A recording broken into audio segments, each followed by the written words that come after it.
Hello everyone, this is Prince T-Bug, and boy have I got some things to share today. I've seen a lot of discussion, and even some other videos, on a couple topics concerning Animal Crossing New Horizons. I've had some thoughts rolling around my head for a while now. Before we begin, I would really appreciate it if you could tell me what you think about these couple topics.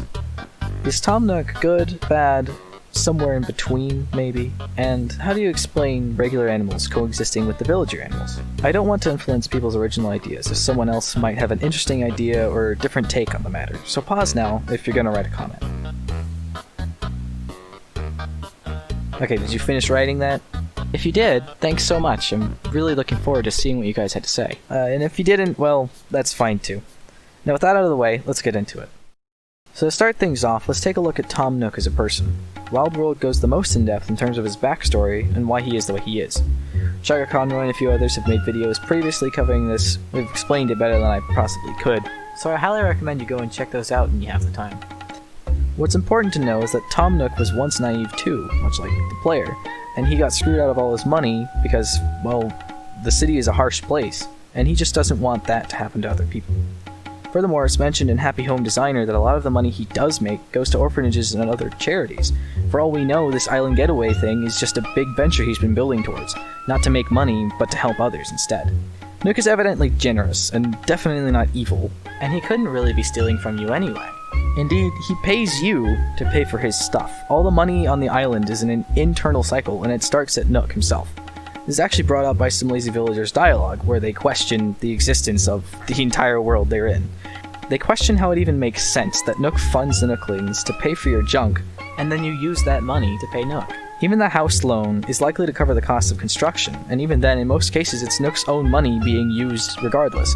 It's all very low risk, and it's not hard for the player to make good money back. In fact, Nook probably had to spend a lot up front purchasing the island and setting everything up. Despite this, there's virtually no way he could make money off of you, and yet you have near full control over the image and design of the island. It's practically a gift to the player, and a terrible business decision on top of that. And that's without even bringing up Nook Miles, which is basically just free money. Throughout most of the Animal Crossing series, he acts as a sort of father figure or role model. This role continues even in New Horizons. His loans are lax, he doesn't give you consequences for not making money, and overall the island is a safe environment where you can make monetary mistakes and not have to live on the streets. You won't get what you were working towards if you fail, but things won't get any worse than that. In City Folk he mentions that accidents and mistakes are difficult to get over.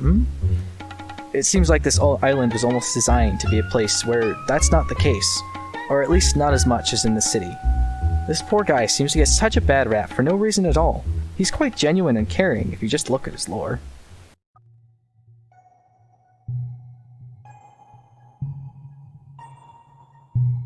Now for our second dilemma. The fact that both normal and humanoid variants of species exist, such as frogs and owls and hamsters even. My answer to this, and I think the developers' answer too, is that Animal Crossing villagers are descended from older species, just like how humans descended from apes. The museum and its design demonstrate this very clearly, even including a place for humans. Off to you, past me. So here we are in the fossil section of the museum. Actually, in my favorite room, the area that sort of has the single-celled organisms and early life, and especially the Cambrian explosion. You can see that the lines on the floor follow the sort of path of evolution.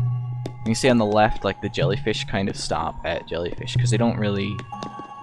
They're very similar to the creatures that are in real life now, so it's that there's no need to continue that sort of path. You can see the arthropods kind of stop here because we're not looking at the rest of arthropod evolution. We're looking mostly at stuff that evolved from the first bony fish and amphibians and those type of early animals and stuff like that. And you can see the line comes from in here and comes into comes into the fossil room, the sort of dinosaur room where you can see all the dinosaurs and all of these creatures that existed pre-extinction.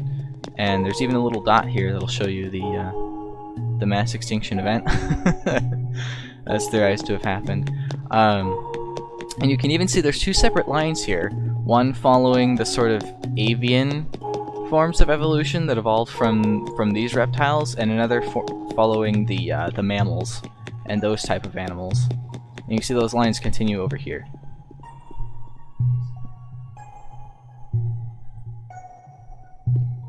and they come into this final room where you can see the avian line from before the smaller one comes over here and lines up with the eagle. Surprisingly, it actually doesn't line up with the other bird, which I think is in here somewhere. I'm not sure where it is. But you can see that all of these animals are evolved from the early mammals and things like that, and they're all related. You can see the lines right here connect to everything. Like the saber-toothed cat connecting to the cat up there, and the mammoth connecting up to the elephant. The megaloceros connecting up to the deer, and of course the australopith connecting up to the monkeys, and the empty spot, which for us is human.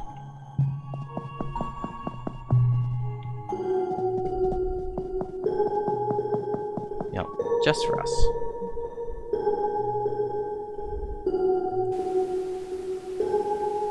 It's evident that the animals within the universe understand this, and are comfortable with it as well.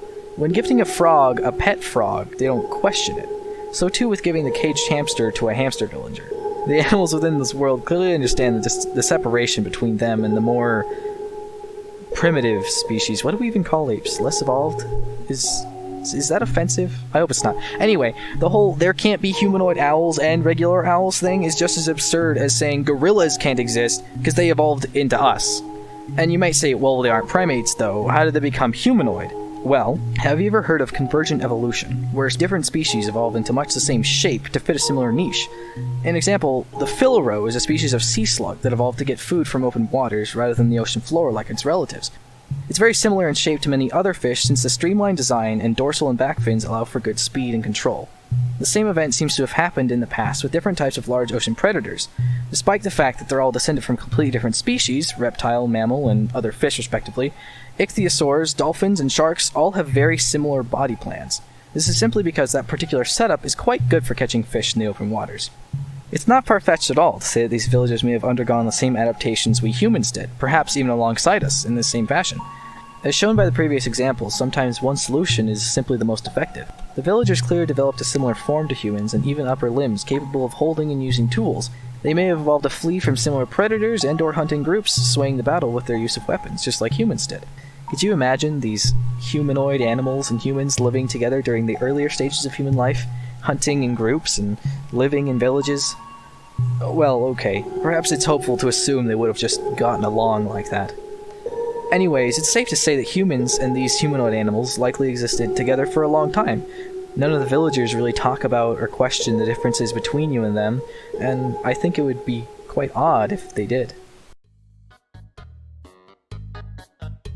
So what do you think? I'm excited to read your comments down below and see what people thought. Let me know if you enjoyed the video and if you agree, or maybe if there are some flaws in my logic here. Either way, thank you for tuning in and I hope you enjoyed the video. Good night, everybody.